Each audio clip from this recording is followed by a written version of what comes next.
In this video, I will cover the most important basic principles of Counter-Strike for any new player. This guide will be extremely surface level and will serve mostly as an introduction to some of the game's mechanics and features. After dedicating my entire adult life to Counter-Strike and with a handful of years as a professional player in the bag, I've now set my sights on a new goal. This video is the first in a long line of tutorial videos in my new series, Counter-Strike 2 Road to Pro. We start off at the beginner level and we will be slowly working our way up the ladder, eventually making tutorial videos useful for active professionals. I will be sharing anything and everything I've learned through my 20,000 hours of playtime in the Counter-Strike franchise, and I hope you will join me on this journey. The baby steps in your road to pro start today.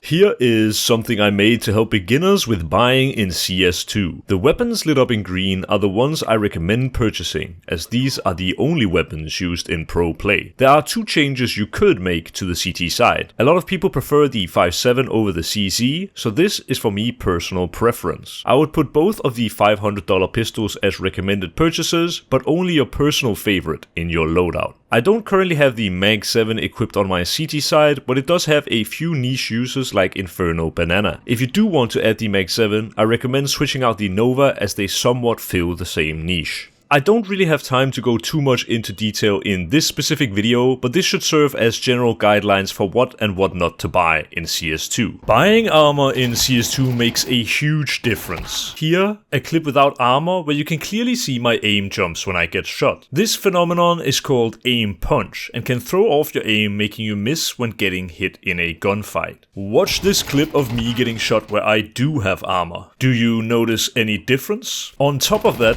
buying armor will allow you to take more hits before dying, so I recommend buying armor in pistol rounds and every round where you buy something bigger than a pistol. In CS2 Pro Play, there is a rough grenade hierarchy. 1. Smoke, 2. Flash, 3. HE Molotov, and 87. Decoy, which I wrote in Comic Sans, and I gave it a skull emoji.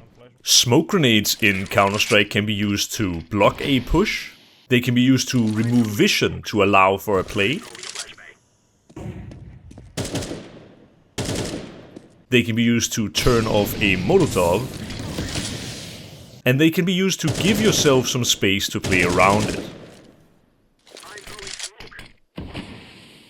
Grenades can be thrown at different speeds by using left click, left plus right click, and right click. For flashes and smokes, I recommend using consistent lineups whenever possible to ensure consistent results. A grenade can be used preemptively, also known as a pre-nade. It can be used to take care of someone hiding. And finally, it can be used to clear smoke grenades temporarily. Molotovs can be used to block a push. And they can also be used to clear an area.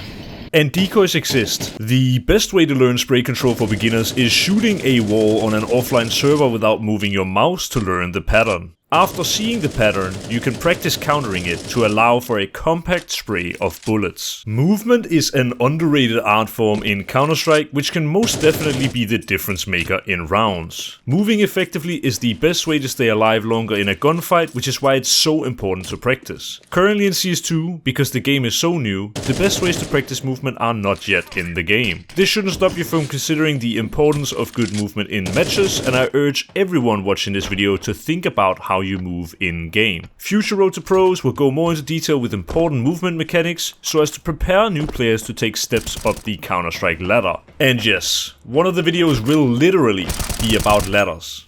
I hope you have enjoyed the first of many videos in my new Road to Pro series. If you have learned something new or are just looking forward to future videos in the series, please leave a like on the video here. Doing so is a direct way to show me that Road to Pro is a series with potential, which will make me dedicate more time to these type of videos over others.